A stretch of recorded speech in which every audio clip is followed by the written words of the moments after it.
Müdrik insan hər şeyi özündə axtarar. Aciz insan isə başqalarında. Bu sarsıdıcı həqiqət Fazil psixoloq tərəfindən belə izah edilir. Salam əziz izləyicim.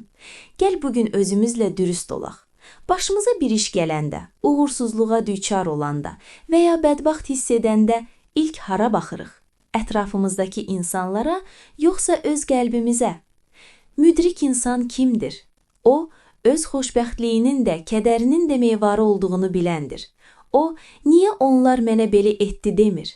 O, mən buna necə icazə verdim və mən nəyi dəyişə bilərəm, deyə soruşur. Bu, məsuliyyəti boynuna götürməkdir. Çünki bilirsənmi, idarə edə biləcəyin tək şey özünsən. Bəs aciz insan? O, daim barmaqla başqalarını göstərir. Günahkar axtarmaq onun üçün bir qalxandır.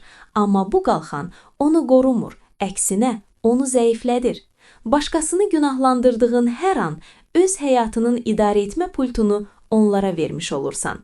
Sən pultu başqasına verib, öz kanalının dəyişməsini istəyə bilərsənmi? Dostum, gəl bugün bir sınaq keçirək. Qarşılaşdığın ilk çətinlikdə günahkar axtarmağı dayandır. Sakitləş və soruş. Bu vəziyyətdə mənim daxili gücüm haradadır? Həyatın açarı başqasının cibində deyil, sənin daxilindədir. Sən bugün o açarı tapmağa hazırsanmı?